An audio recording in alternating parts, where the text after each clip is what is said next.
I am Joe Joyner, and it's my honor to be president of Flagler College, and I'm pleased to welcome you to this year's Cecile and Gene Usdin Judeo-Christian lecture series. We're delighted that you're here, and we hope you enjoy this evening's program.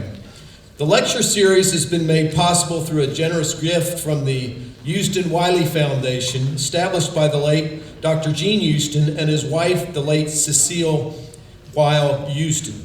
Dr. Usdin, former president of the American Psychiatric Association, was a clinical professor of psychiatry at Louisiana State University School of Medicine, and also served as senior psychiatrist in the Department of Psychiatry at Ochsner Clinic in New Orleans. He was active in professional publications, publishing 63 journal articles and 12 book chapters. He also served as editor of 16 publications. Dr. Usdin grew up in St. Augustine and graduated from Catalinas High School. His love of St. Augustine inspired him to give back to the community by establishing this lecture series at Flagler College. It was his hope that it would foster dialogue and better understanding about Jewish and Christian principles. We believe that it continues to satisfy that critical mission, and we're delighted tonight to have Dr. Philip Jenkins join us in this important series. The person who's largely responsible for identifying and securing the speakers for the Usdin Lecture Series is Dr. Timothy Johnson. Dr. Johnson is the Craig and Audrey Thorne Distinguished Professor of Religion at Flagler College. A senior Fulbright scholar, Dr. Johnson earned a doctorate in sacred theology from the Pontifical Gregorian University in Rome, Italy. He's an exceptionally talented teacher, a dedicated and committed scholar, and an exemplary role model for our students. Please join me in welcoming Dr. Timothy Johnson, who will introduce tonight's distinguished speaker.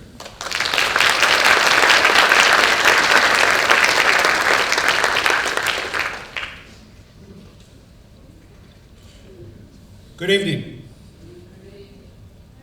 On September 10th, 1565, French Protestants, led by Jean Ribault, set sail from what is now the Jacksonville area to capture the Spanish Catholic town of St. Augustine. A hurricane devastated Ribault's fleet and left debris and survivors up and down the coast from Daytona to Cape Canaveral. When the French survivors arrived south of St. Augustine, the majority of these Protestants were massacred by the forces of Pedro Menendez. This area, as we know well, is called Matanzas Bay, or Massacre Bay. St. Augustine would remain a Catholic bastion for centuries to come. It is clear that the history of our city is intertwined with weather and religious creeds. And for those who can read the sign of the times, our future is clearly intertwined with weather, climate, and our belief systems. How appropriate then, I believe, it is tonight to welcome our speaker, Philip Jenkins, who's going to speak tonight on the topic of climate, catastrophe, and faith, how changes in climate drive religious revolutions. Professor Jenkins is the Edwin Earl Sparks Professor of Humanities Emeritus at Pennsylvania State University, and currently, as well, is the Distinguished Professor of History and co-director of the program on Historical Studies of Religion at Baylor University. He received his PhD from Cambridge University. Let me quote Professor Jenkins in his own words as he describes his work. He writes, "I work in several quite diverse fields. Broadly, my major current interests include the study of global Christianity, past and present, of new and emerging religious movements, and of 20th century US history, chiefly post-1975. I also have an enduring interest," he writes, "in issues of crime and deviance and the construction of social problems." Personally, I first came across Professor Jenkins' work when teaching a course here at Flagler College called The History of Christianity. As that course draws to an end, the natural question is, what is the future of Christianity, especially in a global context. I ran across an article that he did in the journal The Atlantic in October of 2002. It was called The Next Christianity. That article opened my mind to a world situation that I had either avoided, ignored, or simply had not chosen to study, the worldwide phenomena of Christianity. He's published numerous works. I'm going to mention just a couple. First one, The Many Faces of Christ, the 1,000-year story of the survival and influence of the lost Gospels. The Great and Holy War, how World War I became a religious crusade. A History of the United States. He also wrote Laying Down the Sword, why we can't ignore the Bible's violent verses. The book that really has struck so many people is The Next Christendom, The Rise of Global Christianity. He has a couple other works. One is called Jesus Wars, how 4 patriarchs, 3 queens, and 2 emperors decided what Christians would believe for the next 1,500 years. And finally, The Lost History of Christianity, the 1,000-year golden age of the church in the Middle East, Africa, and Asia, and how it died. The international scope of his research reads like an accounting of Pentecost in languages from the Acts of the Apostles. His work has been translated into German, Italian, Japanese, Korean, Latvian, Macedonian. I'm going to take a breath. Polish, Portuguese, Romanian, Russian, Serbian, Slovenian, and Spanish. With regards to the presentation this evening, let me give you an idea of the format. We'll have the presentation, which will be then followed by questions from Flagler College students who have prepared quite extensively for this evening. So when Professor Jenkins is done, I will turn to them, and one student after the other will present themselves to you and the question that they have for Professor Jenkins. They've worked very hard, but I think Professor Jenkins is prepared. I came across this. In 1979, Professor Jenkins won the BBC quiz show Mastermind. Mastermind is widely regarded as the most rigorous and intellectual of English quiz shows. So I think he's ready for the questions. He's also ready to give us an incredible lecture, and please join me in welcoming him with a warm welcome to St. Augustine and Flagler College.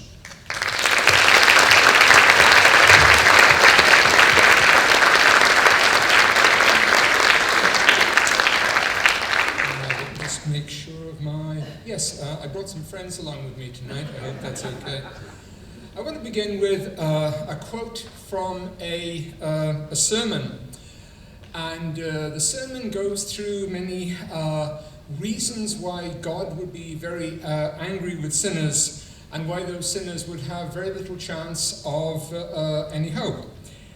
And the preacher ends like this: in short, they have no refuge, nothing to take hold of.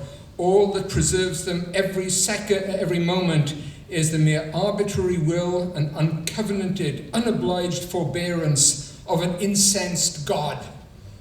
Now, if you're not terrified by that point, you should be. What I'm quoting is one of the most famous pieces of early American literature. It's from Jonathan Edwards. It's called Sinners in the Hands of an Angry God. It was preached in July 1741, and it's been very widely studied in what? Classes in English, history, religion, rhetoric, communication. People have studied that sermon every which way, except I have one question. What was the weather like? And, you know, I say something like that, and it sounds ridiculous, but here's an answer. That audience that was sitting there in 1741 had just lived through the two of the worst and coldest years in American history and the history of the North Atlantic world. How bad were they? They were the worst winters in over 400 years. And think about this, if we get a cold winter, okay, you're from Florida, you don't know these things. If people elsewhere get a cold winter, these days it possibly doesn't affect them that much. But imagine a world where everyone is dependent on agriculture. If you cannot plant the food, it does not grow. There is no food to eat. People can starve. And the other thing that happens is that starvation is often associated with disease, with diseases like typhus, but also you have weakened populations who are vulnerable to all sorts of disease. And you get famine, plague, death, and war all hitting together. Now think back to that sermon. Think back to somebody sitting in that audience and not just thinking, this is rhetorically powerful. That person is thinking, that's absolutely right. God is clearly so angry with the world, with England, with the American colonies. Something has gone terribly wrong. What I am doing, what we are doing, has displeased him. How can we set this right? And if you look at the American history, there are revival movements starting in the 1730s, but between 1739 and 1741, they rocket forward. And the Great Awakening, which is one of the crucial events of the 18th century in the United States and in the whole Atlantic world, can be traced directly to that climate crisis. Here's my point. If you look at the history of religion, you find these moments of very rapid acceleration time and time again. The climate has changed very frequently. Sometimes there are extremely severe and harsh moments. There's not a perfect correlation. There are moments when the weather becomes appalling and there isn't a great religious movement, and vice versa. But there are enough examples where everything we know about religion in a particular era can be related to a particular moment of climate crisis, like that of 1741. And what I'm going to do this evening is I'm going to look at several examples of that. And I'm talking about past, present, and future. I'm talking about historical movements. But here's a question. We know that we're going to live in an era of climate change, of very harsh climate conditions, in which starvation and plague are very likely going to go together. And the areas that will be most hard hit in terms of human numbers are areas between the tropics, very hot areas, very populous areas in Africa and Asia especially, where people define problems in religious terms. Based on that past precedent, I'm going to suggest it is virtually certain that how people respond to climate crisis will be by religious forms, by fighting other religious currents, fighting other religious groups, by scapegoating other religious groups, but also developing new concepts of religion. And my four friends here, the four horsemen of the apocalypse, I think are going to be very current in understanding our future. In fact, I'm going to suggest that we're living in a world where if you're a political analyst and somebody is talking about a country, the first question about that country is, what is its latitude? How far north or south of the equator is it? Because if it's 10 or 20 degrees, it's going to be having a very difficult time. So let me talk about some of the ways in which climate changes. Let me emphasize climate as opposed to weather. Weather is something that happens today. Oh, it's raining. Oh, it's not raining. That's weather. Climate is averages of that weather over long periods. One thing you find when you look at the history of climate is that climate has changed often quite dramatically. There are eras when you can have maybe 100 years of warmer temperatures. You can have a couple of hundred years of cooler temperatures. One of the most important eras in understanding history is what's called the Little Ice Age. Now, I mentioned Ice Age. Close your eyes. What comes to mind? Mammoths, cave people, cave drawings, okay? From approximately 1300 to 1850, much of the world was passing through what we call the Little Ice Age, when we had bitter temperatures, and some of the eras of greatest cold and strain were eras when my four friends rode very enthusiastically, and in those moments we find the creation of major, dramatic religious programs. How major? The reason that the Jews found themselves in the states they were for long centuries before the Holocaust, I can relate that to climate. The map of Islam in Europe, I can relate that to climate crisis. The fate of Protestantism at the Reformation, I can relate that to climate. We have here a way of looking at history. Is it the only way? Of course not. But it is a way that we neglect at our peril. I'm going to be talking about a few factors that drive this change. They're usually called forcings, F-O-R-C-I-N-G, in the climate world. And there are four things that drive climate change. One is volcanoes. On occasion, volcanoes erupt and spread their effects around the world. Literally, they cast their shadow around the world. Famous example, 1815, a mountain called Tambora in Indonesia erupts, one of the largest eruptions in history. For the next 4 and 5 years, that affects weather in Europe and the United States. 1816 in the United States is the year without a summer.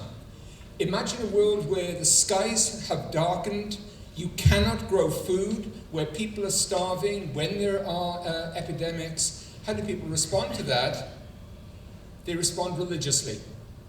They respond with apocalyptic preaching. They respond with new ways of understanding faith. Volcanoes are one.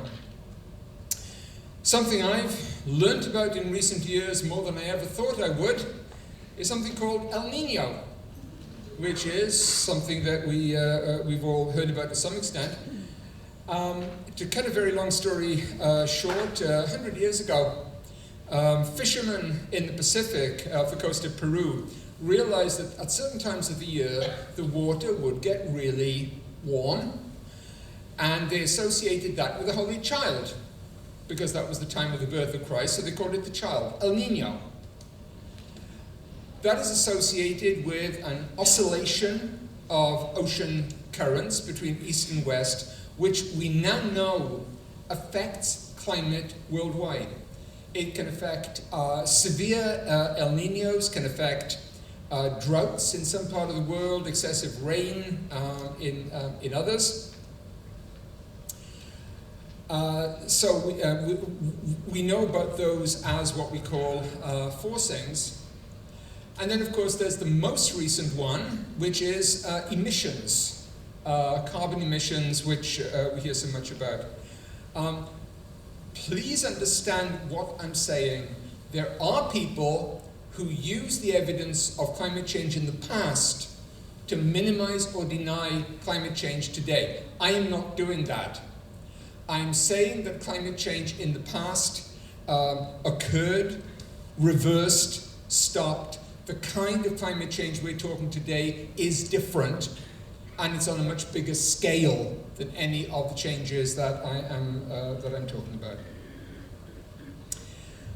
Through the 13th century, that was the great era that is sometimes called, it was, for some years, it was called the medieval warm period. How warm was it? They could grow vines in England and turn out really good wine. That tells you all you need now.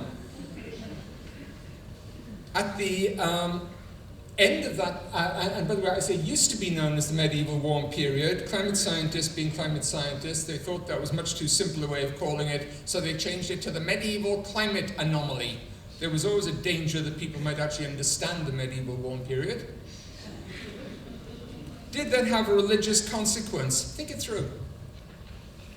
Imagine a world where there is enough warmth to extend growing periods, to produce more crops. Farmers are content.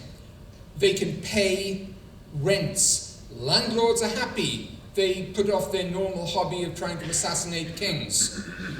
Countries become stable. Trade grows. Fishing expands. Trade routes expand. It's possible for the Vikings to go settle Greenland and Iceland and settle in the New World. What do people do with all that money? They know that God sent it, so they pay it back. The great age of the medieval warm period is the great age of medieval religion. It is the great age when all the great cathedrals are built in Europe. It's when towns grow, towns try to show how grateful they are to God. They build churches, they build universities, and it's the age of the famous medieval people we've heard about who are so patronized, so supported by secular lords. St. Francis, St. Dominic, Thomas Aquinas. The medieval warm period was one of the greatest ages of medieval religion. Why did it happen? Well, the El Niños were very quiet, we know, in that period. It is very hard indeed, and I have looked, to find any significant evidence of volcanism, of volcanoes, between 946 and 1257. That's a 300-year period when there's very little evidence of anything resembling major volcanoes. It is a peaceful time.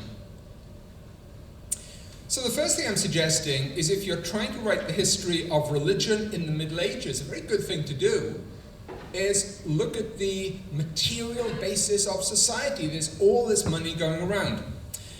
And then, to quote a great prophet of human culture called Quentin Tarantino, round about 1300, the weather started going medieval.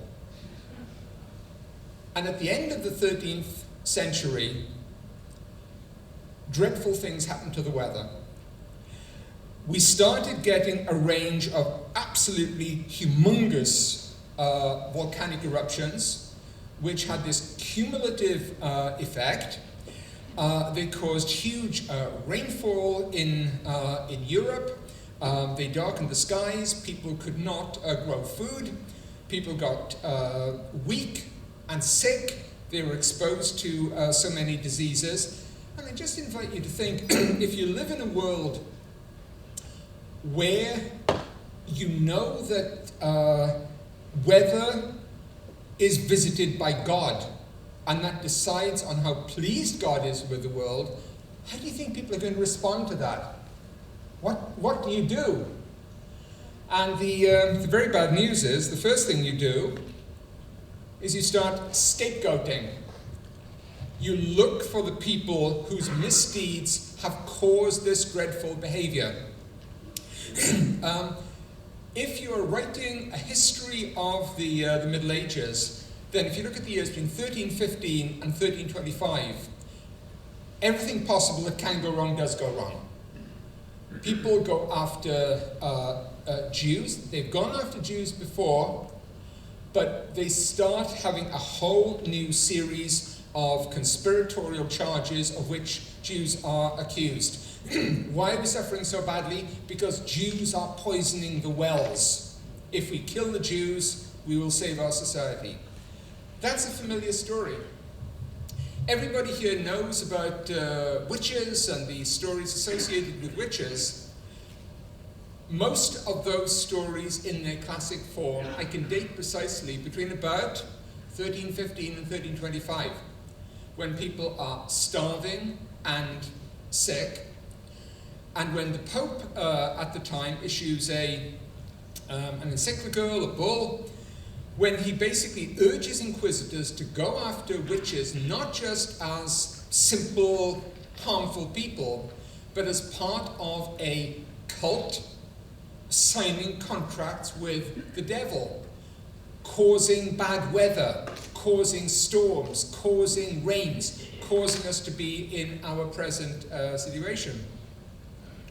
It's within these years that something happens very suddenly, that many people who've been living extremely pious lives, possibly radical members of the Franciscan order, women trying to live simple lives as pious hermits, suddenly get classified as wrongdoers and as heretics and start getting burnt.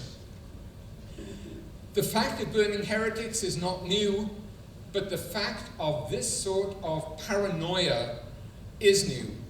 And you can date it so precisely at a time of the climate hitting as hard as it has ever hit.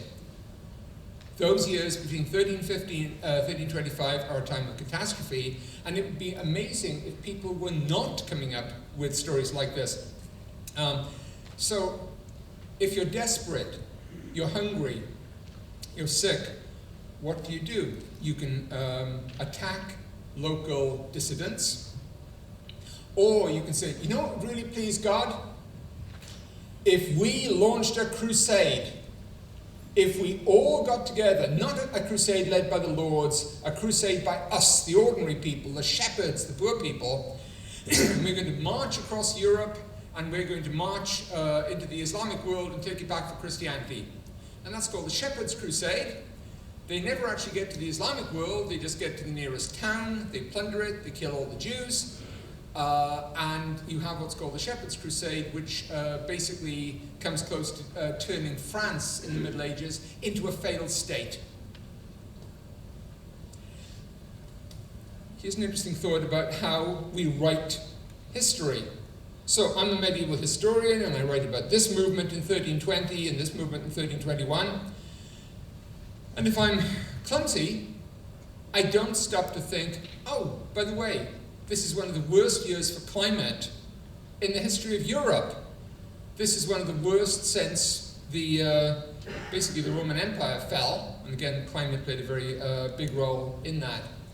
Exactly what happens, we're not sure. I would love to find a major volcano in 1314. I can't. I am virtually certain that it is an El Nino related thing, but it affects people around the world. You see, this is a classic picture from that era. You see the picture of the evil Jews with their hooked noses, and there's the response where you heap the Jews onto stakes and burn them all alive. How do the Jews who survive respond to that? They move. Hating and persecuting is always followed by fleeing. When people flee, they go to areas that are safe, and this is the era when so many Jews leave France and Germany and England, the countries they're being persecuted in, and they move off to lands where they're safe in what we would call Poland and Belarus. Those areas that are the heart of the Jewish world from about 1320 right up until 1940.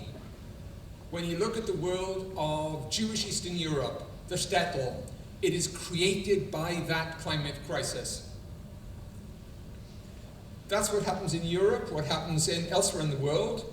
In the Middle East, and I almost feel like saying all together now, in the Middle East, there is catastrophic weather, there is starvation, there is plague.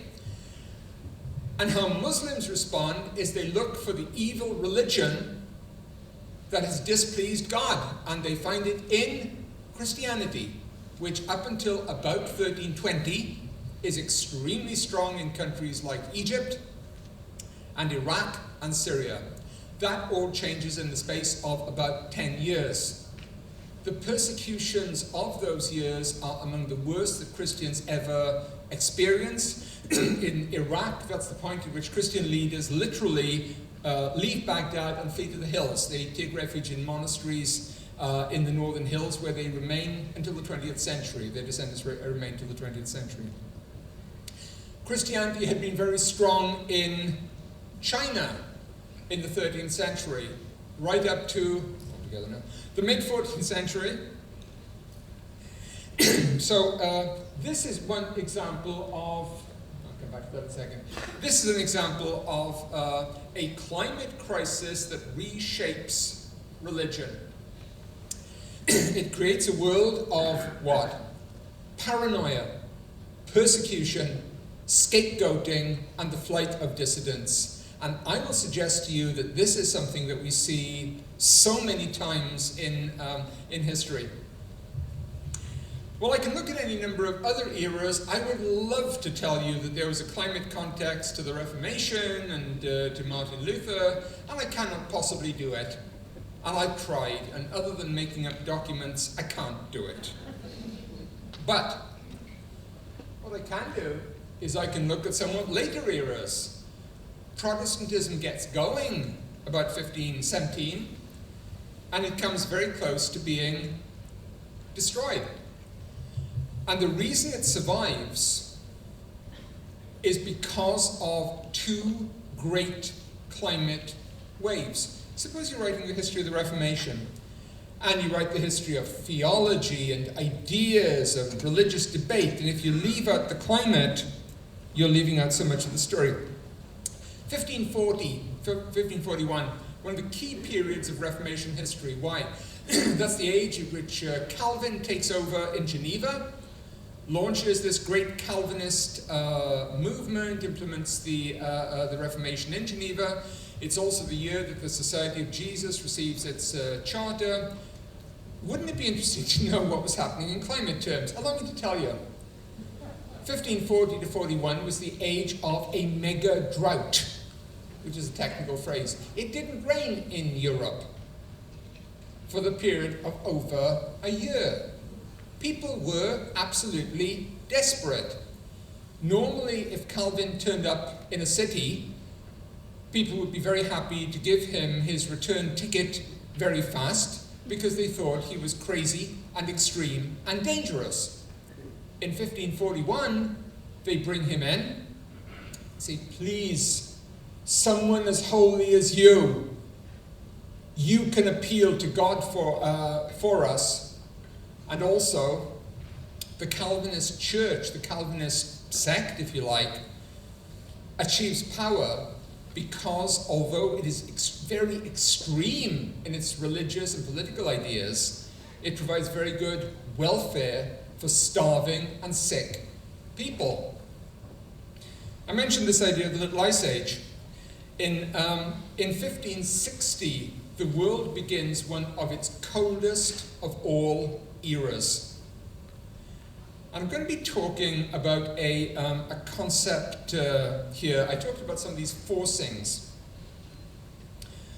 One of the strangest things that climate scientists have worked on, and if you talk about this as a historian, it sounds like you're going crazy, that's sunspots. The amount of energy that the sun pushes out varies from decade to decade. There are periods when there are a great many sunspots, meaning the sun is doing its job and working hard and is on steroids, which is roughly what happens in the medieval warm period. And there are times when the sun decides to take it easy, and where for periods of 60 and 70 years at a time there are no sunspots.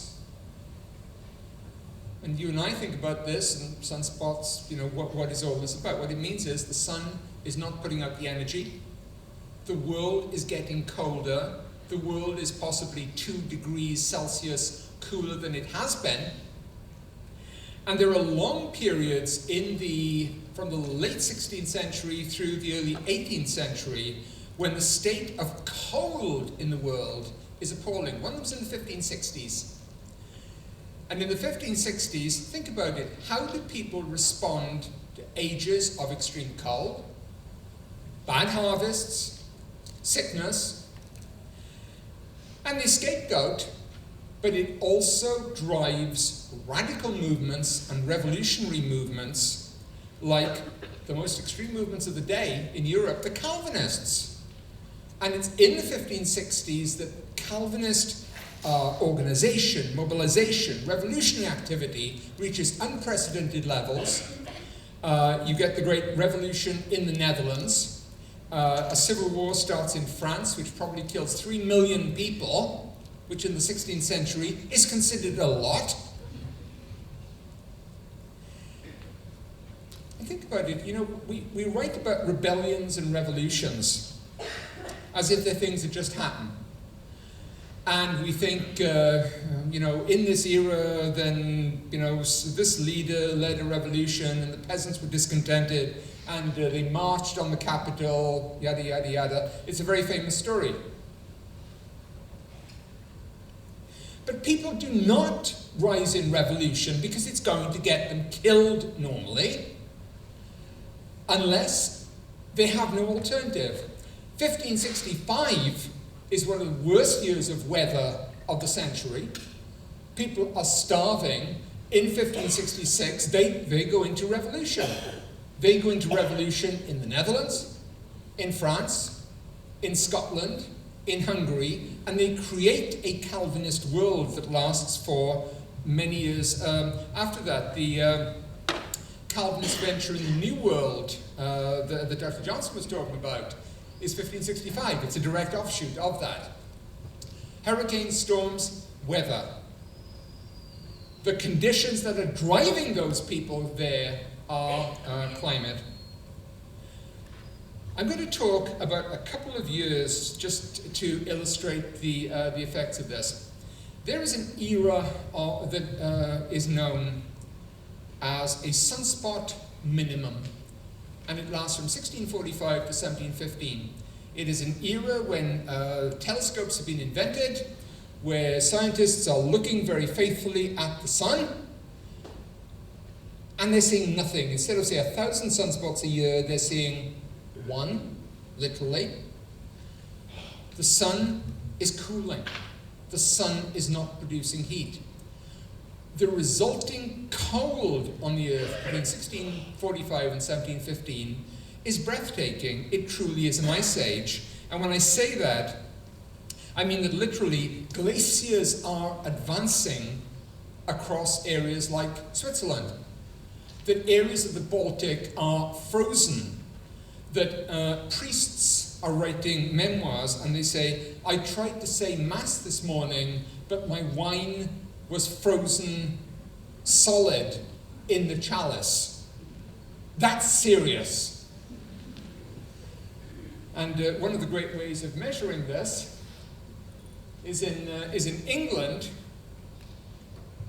when the Thames freezes solid. And when I say freezes, I don't mean a little bit of frost like you might get on your car.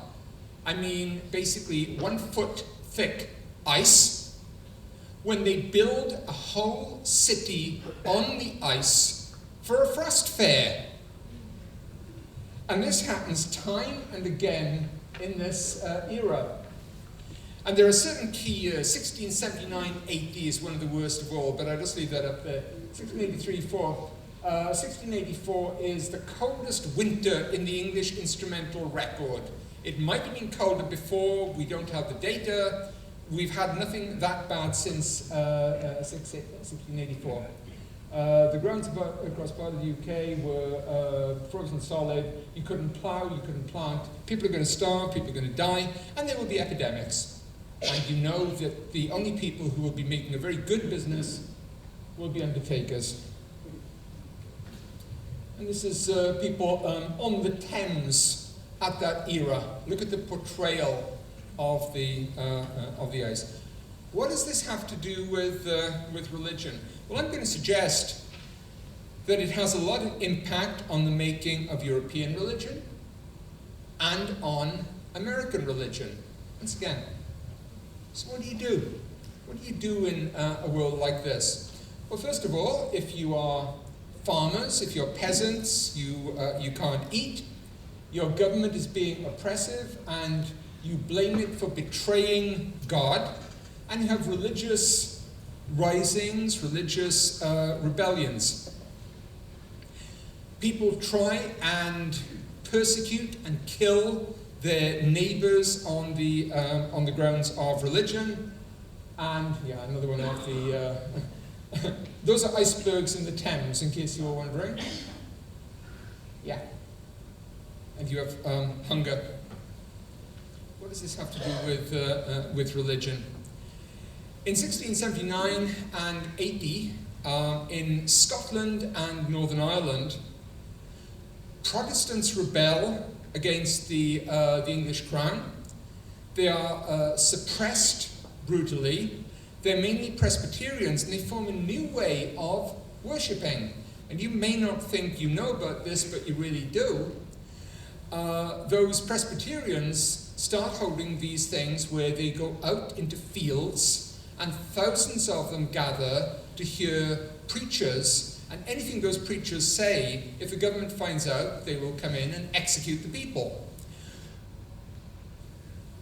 Through successive climate crises, those Presbyterians migrate to the Americas, and they bring those habits with them, and they become what we call camp meetings.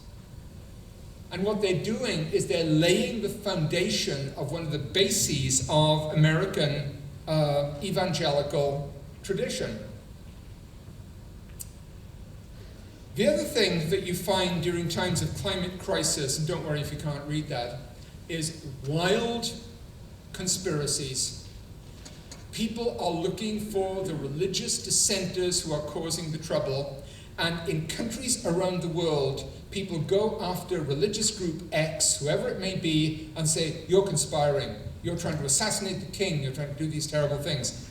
In England, when in doubt, always blame the Catholics. Anti-popery, anti-Catholicism is the default response. In 1679, precisely at the worst of the climate crisis, we get these wild conspiratorial charges. We get what's called the Popish Plot. Dozens of Catholic priests are executed, including the Catholic primate of all Ireland, entirely on bogus trumped-up charges. And what's interesting is if you just tell that story in its own right, okay, you can see a logic, you can see a narrative there, until you realize that in exactly the same months, in France, in Germany, there are exactly the same kinds of conspiracy directed against other people. In France, they decided to go after imaginary Satanists, but it's the same bunch of charges. Oh, and this is a what else could go wrong? You think the end of the world is about to happen. There could be a great comet going across the sky. This has nothing to do with climate, but when you have people who are convinced the world is about to end and something is going badly wrong, you look up and you see a bad star, a disaster. And it is when you see disaster in the sky that people are convinced the world is about to end, we better do something about it. And it's a very spectacular comet. The next couple of years are an age of revolts, of revolutions. People start burning witches in very large numbers. In this case, Sweden is the main source of most of the witch trials. We get a very interesting sequence of events in Europe, which, best of my mind, no one's ever interpreted in a climate context, but you can't not. Here's the story. Hungary is a country that is mainly Calvinist and Protestant. They launch a great revolt against their Catholic Habsburg lords. Why do they revolt? They're starving, they're cold, they're hungry, they're sick. And the revolt loses. So what do they do then? They try to make an alliance with the Ottoman Turkish Empire to come in and destroy the Catholics, and that provokes the greatest and most significant Ottoman invasion of Europe. Yeah, all the great witch trials. There's a field preaching and a camp meeting and so on. I'll come back to that in a second.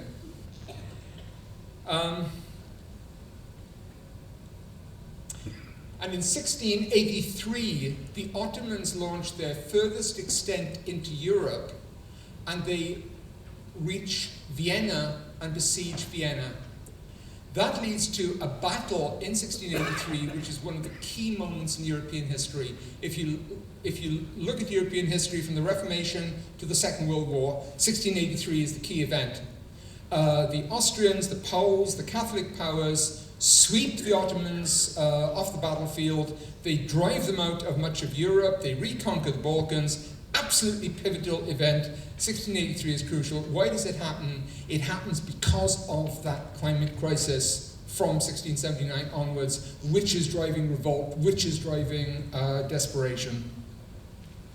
If you want to know why Jews are in the parts of Europe they're in, look at the climate crisis of the 14th century. If you want to see why Muslims lose their advantage in southeastern Europe, look at the climate crisis of the 1680s. And also, if you want to look at the roots of American religion, look at the people who are driven out of Europe at this time. Scottish Presbyterians, Quakers and Baptists and radicals from across Britain and from Germany who take refuge in Mr. Penn's new colony, 1682, of Pennsylvania. And it's also at this point that you have the French Protestants, the Huguenots, and the French king decides that, well, the weather is doing such dreadful things, I better decide how to please God. I know what I can do. I can drive out all the Protestants.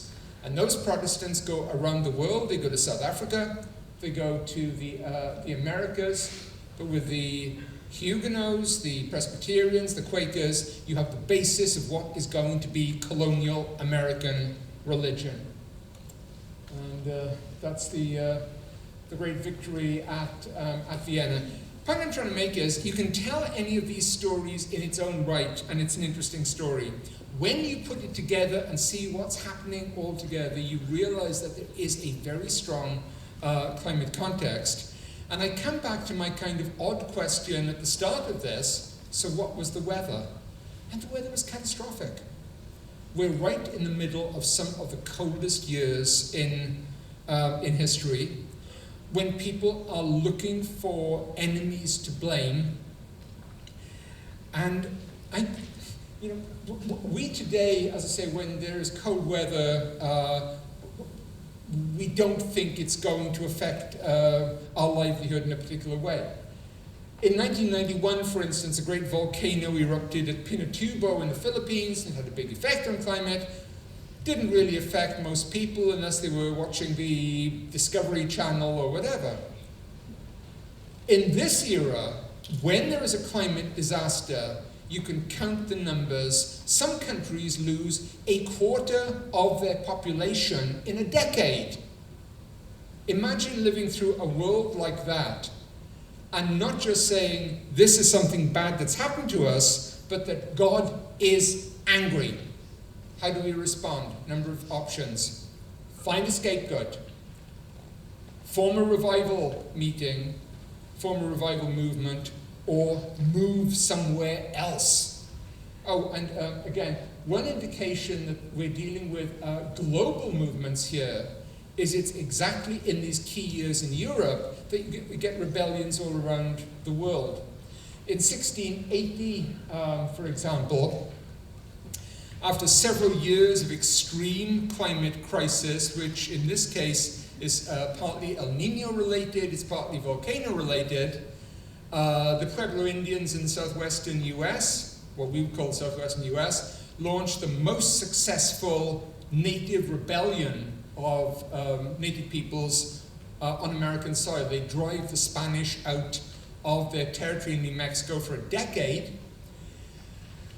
And the Spanish cannot come back because they cannot fight their way through the depth of snow in New Mexico.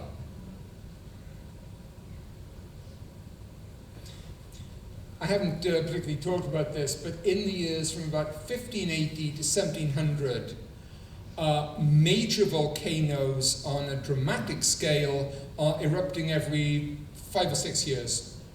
Ones with global impact. You know, just how global this is. I mean, I'll just tell you one story. There's still one mystery we're trying to solve. In 1465, there's a famous royal wedding in Naples. And it's one of these where you have the different families have been brought together to form this great alliance against some other family. Look, if you've seen Game of Thrones, you know what it's all about. And as they are getting ready for the wedding, they start looking out over the sea, and the sky has totally changed colour. Then a great fog sweeps over the sea, and anyone who doesn't think the world is ending at this moment has not got the memo. It is absolutely certain what happens at that point, which is, this is Naples. Off in Indonesia, a volcano has erupted that is a level 7 on what's called the VEI, the Volcanic Explosivity Index. And level 7 is extreme. How extreme is it? Volcanologists classify it as, and I don't make this up, mega colossal. The only higher scale is level 8, and the last one of those was 74,000 years ago, and it almost exterminated the human race. We don't know where that volcano was exactly, but categorically we know it was there. But think about it. If you can look up in Naples and see the sky changing, do you get a sense of the scale of how things can affect the world? In this 17th century era of the Little Ice Age, things like this are happening very regularly.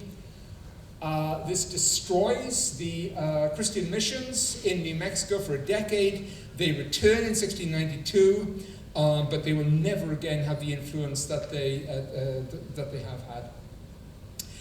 The 1680s are absolutely the classic example of climate change driving religious change, creating new religions, relocating religions, destroying some religions. Happens again. You know, I started off talking about 1741.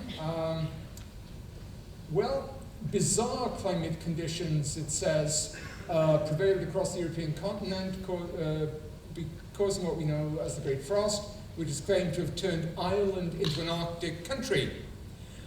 How bad was that? Ireland, in the resulting famine, lost a larger proportion of its people than it did in the potato famine of the 1840s.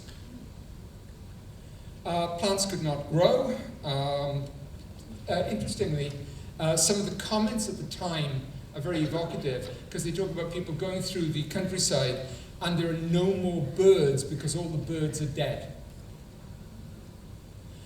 And that's true all over Europe, and that is the last era that we know of what's called a general subsistence crisis, which is a polite way of saying people are dying of hunger in huge numbers. The accounts in the American colonies are staggering. People talk about riding their sleds from Cape Cod to New York all along the coastal ice. People in New England are looking across the ocean ice. It is that bad. Ice has a very bad habit also of when it is time, it melts.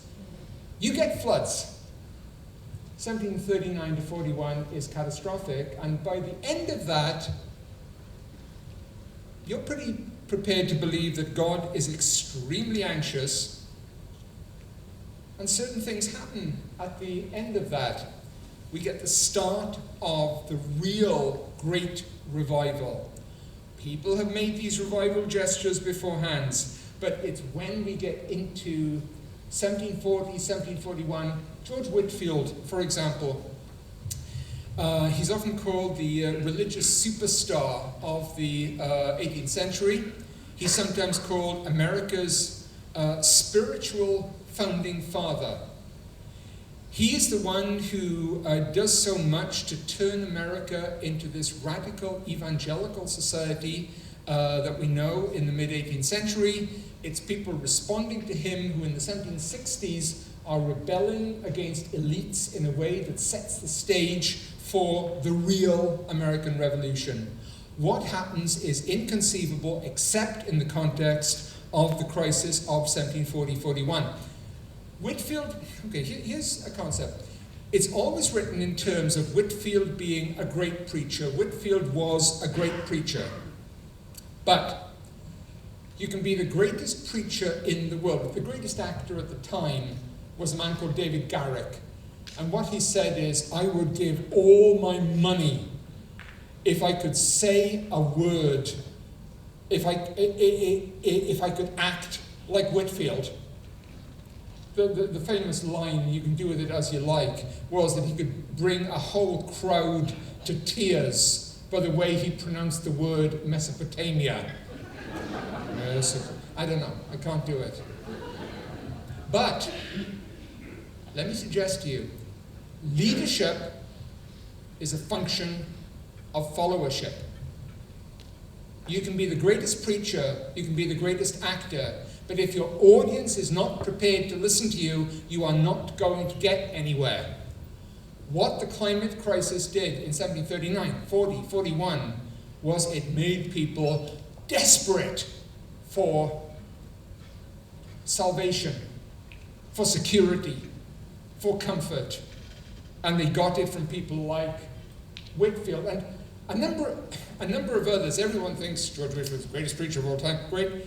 There are other people at the time, like James Davenport, who, I say this as a friend, was clinically insane. He would preach 24-hour sermons. No, not sermons that seemed like they lasted 24 hours, sermons that really lasted 24 hours. He would end up shrieking, he would end up frothing at the mouth, he would be rolling on the floor, and he still commands audiences in the thousands. How desperate do people have to be before they respond to someone like that? They're looking for salvation very rapidly. Mr.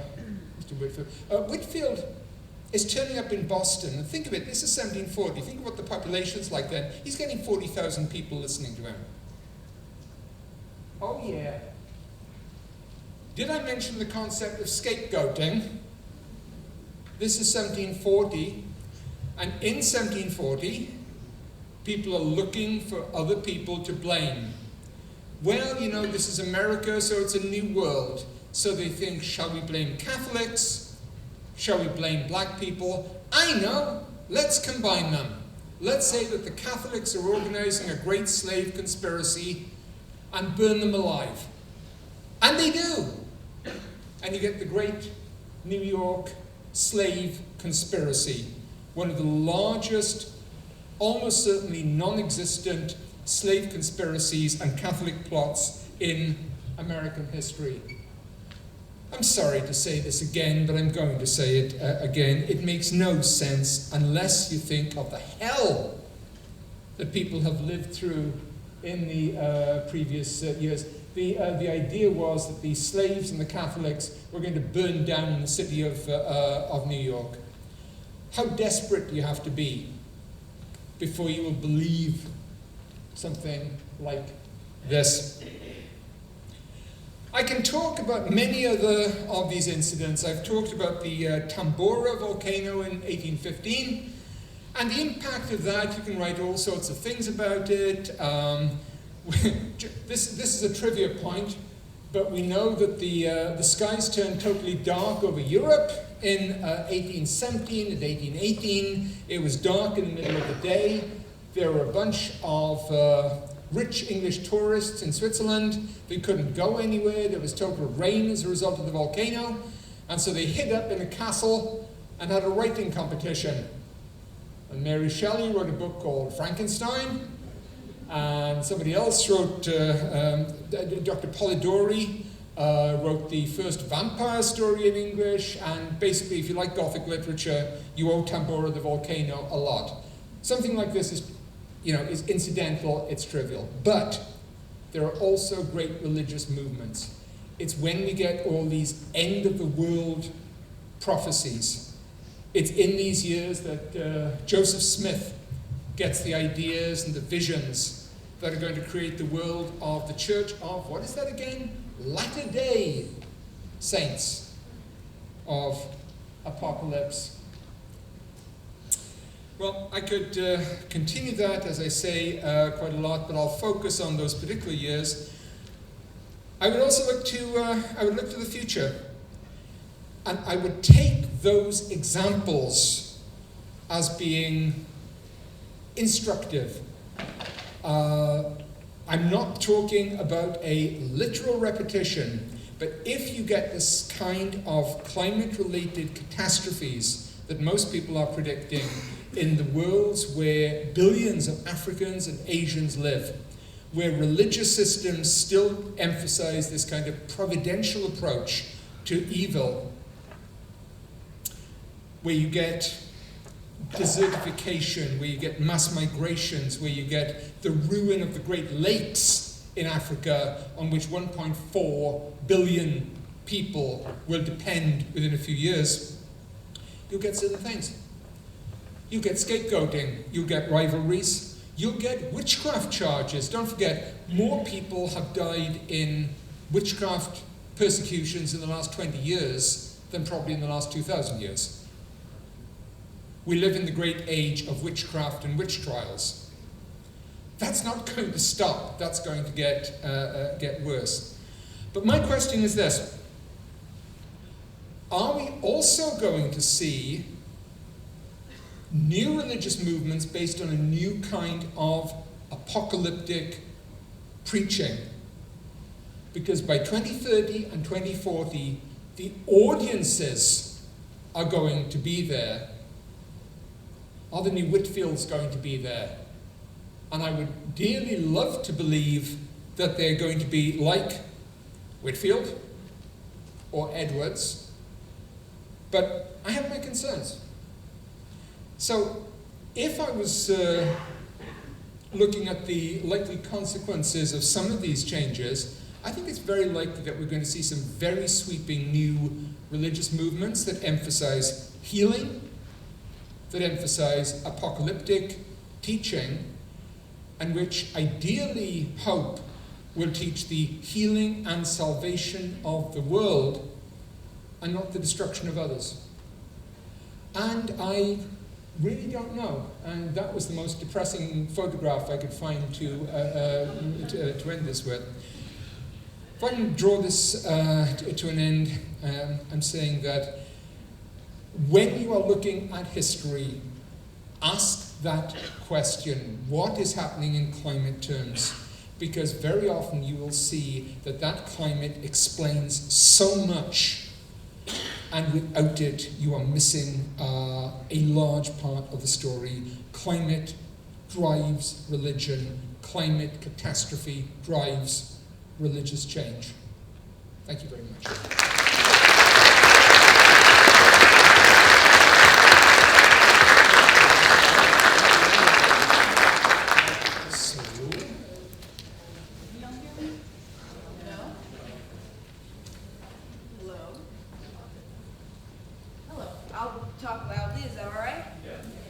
Is that going to work for everyone? I just make the suggestion, you don't want to use this microphone, do you? Yeah. Sure. Please. I want to make sure everyone can hear. Hello, greetings. Thank you for the dynamite lecture, Dr. Jenkins. My name is Cheyenne Koth. I am a junior studying public history with a double minor in anthropology and creative writing. Thank you, sir. Anthropology and creative writing are my double minors. And I'm fascinated by the creative and material cultures that result from the concepts that you've presented, but my question is a little bit broader. Up until very recently in human history, our lives have been predicated upon the cyclical changes that occur in our world. Spring, summer, winter, fall. You refer to the harvest as the key event of the year for all members of society in early modern Europe.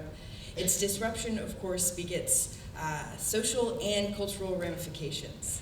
In 2020, harvest is a distant concept to the average citizen of the first world.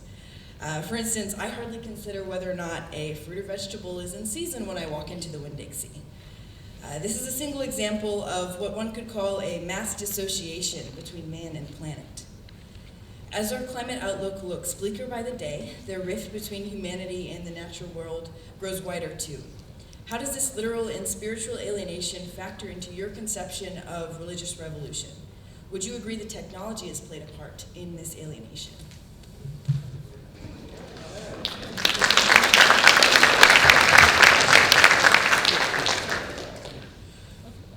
We talk about that kind of alienation or dissociation. Don't forget, a lot of that alienation is not just a fundamental part of civilization, but it's often very good. And I'll give you two examples. There are approximately 8 billion people in this world today. Probably the natural carrying capacity of this planet is about 2 billion. And the reason we have all those others because of things like new technologies that we've applied to food production. Arguably the most important event of the 20th century was in the first decade of that century when Fritz Haber invented a nitrogen fixation process. And you think, what? Which allowed the creation of natural, of synthetic fertilizers, without whom those 6 billion people would not be around. So if you want to look at that in terms of the mastery of nature, of technology dissociating us from nature, I would say yes, but isn't that good? I'll give you another example of dissociation from nature. In 1928, Alexander Fleming invented or discovered penicillin, without which we would have many hundreds of millions of people not alive. So the idea of dissociation as such, or control over nature, I think is not just good, it's essential and it's a part of civilization. And I would also add that as climate changes, if there's a hope of avoiding the worst catastrophic effects of those changes, it lies in technology. It lies in saying, well, nature is heading in one direction, and we're out to try and stop it. And that means things like carbon capture, or however we proceed. One example I choose of that is the Netherlands, which is a whole country that is basically has no right to exist in terms of nature. It's entirely the result of human ingenuity, of draining, of damming, of dikes. Other things beginning with D I can't think of presently. That dissociation, good. So I have mixed feelings. About that. The fact that we have so many people living in the world is a result of us controlling nature. So it doesn't appall me.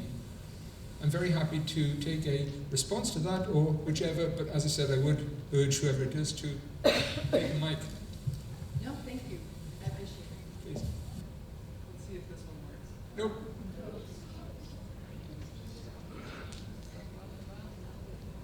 Maybe Yes. Yay.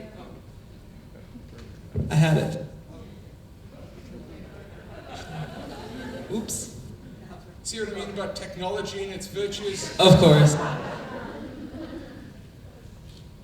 So my name is Tyler Cooper Cole. I am a junior. Yeah, no, I'll take that one up there. Okay, I'm going to say it. You're thinking it. Come on down.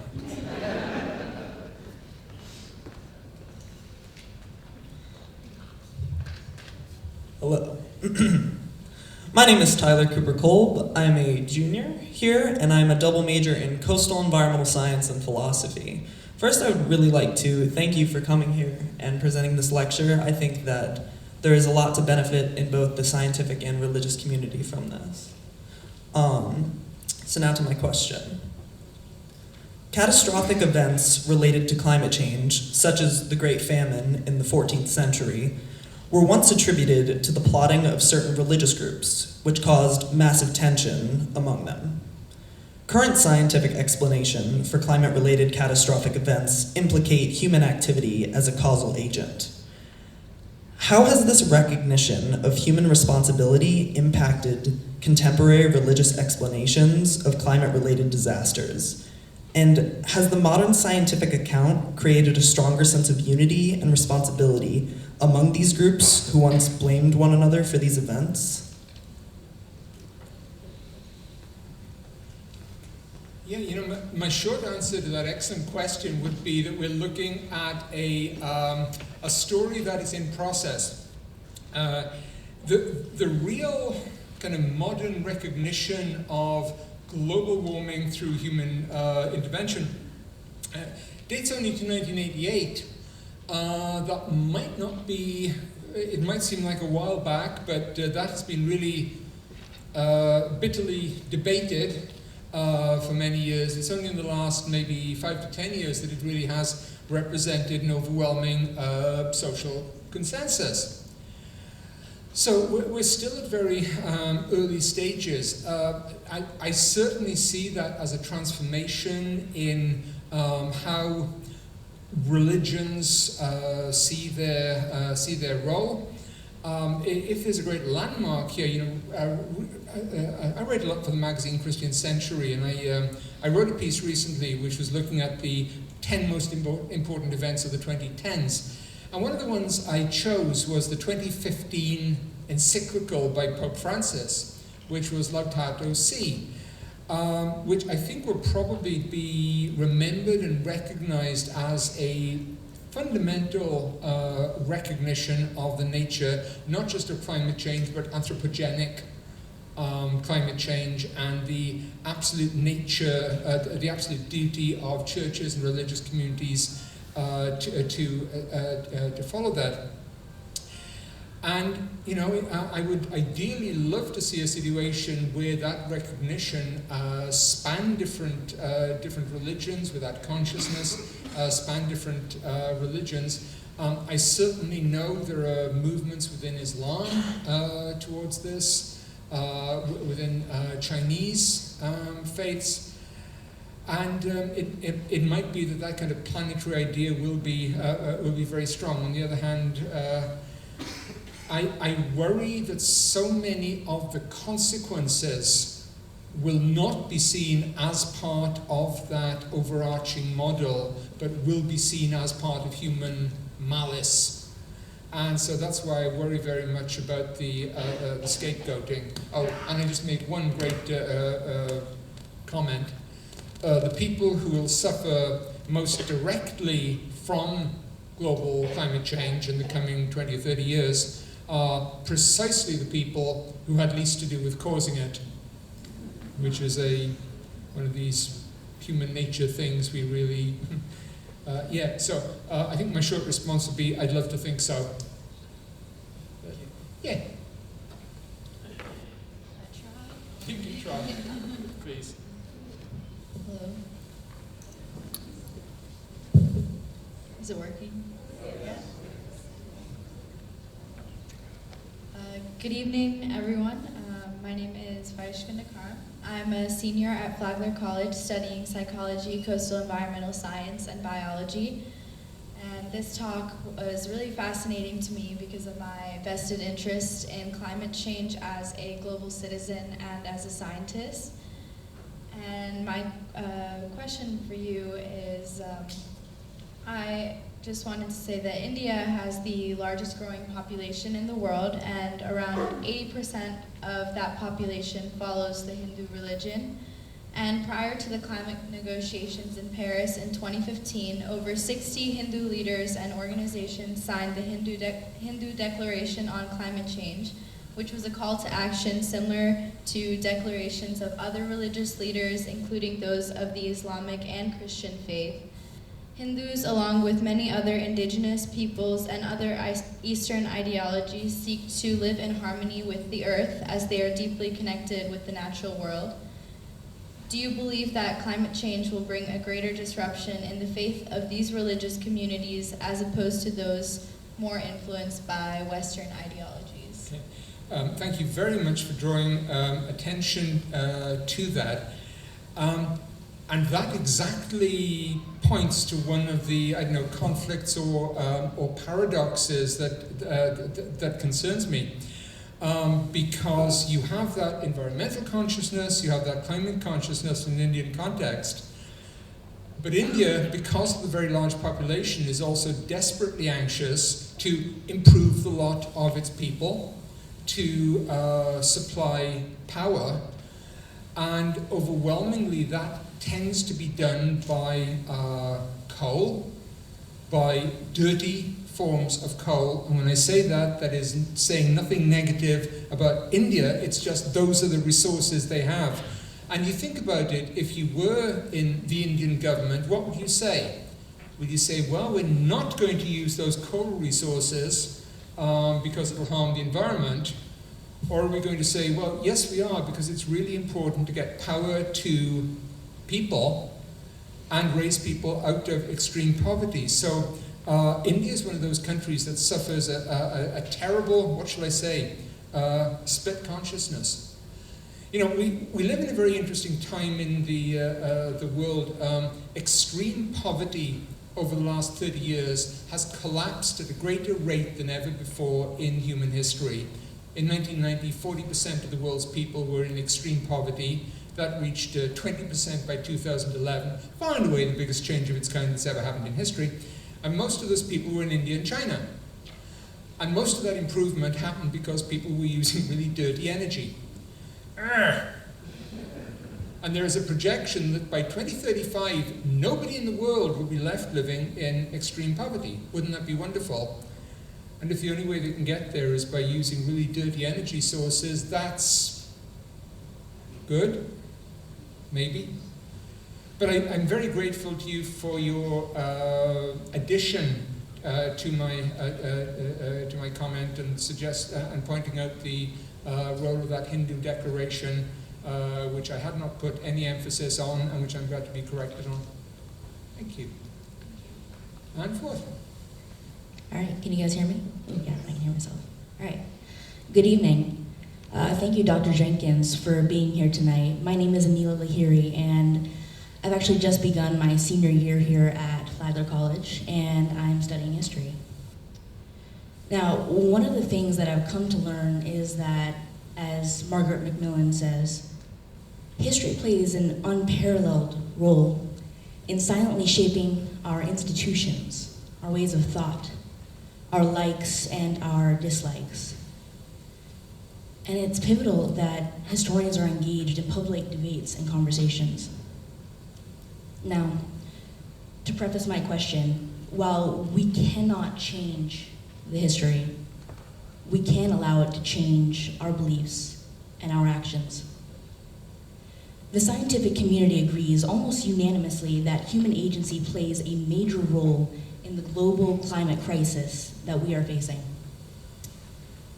And when we think in terms of human agency and our climate crisis, do you think that there are religious doctrines whose interpretations have accelerated the process of climate change?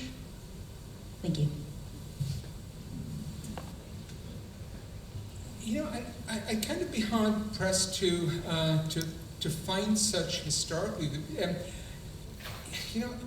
I go back 50 or 60 years where people have got some sense of the possibility of global warming. By the way, there's a big debate whether the likely effect is going to be global warming or global cooling. But what people are most concerned by is improving the lot of poor people by spreading energy resources around the world, by spreading access to electricity. And if you'd said at that point to people, whether of a secular or religious persuasion, that you must not do this, there might be these climate consequences down the road, I think people would have regarded that as simply callous at the time. And I would apply that to religious believers as much as secular believers. The idea of growth, it's not particularly an ideology. For decades, it's just a very obvious, it's an obvious good. So I personally would not say there are those particular religious currents. I think there's a certain amount of caricaturing of certain religious folks. And if you're looking for stupid comments from some religious believers, I can find some great examples. But I don't think so in terms of movements. I think over the last maybe 20 years, religions have come slowly to perceive this. Probably lagged a little bit behind the secular world. Not a whole lot, but my hope is, and the hope I'm hearing there, is that they would represent a more kind of advanced or vanguard role in years to come. So that would be my response to that. And thank you for four very well conceived and structured questions.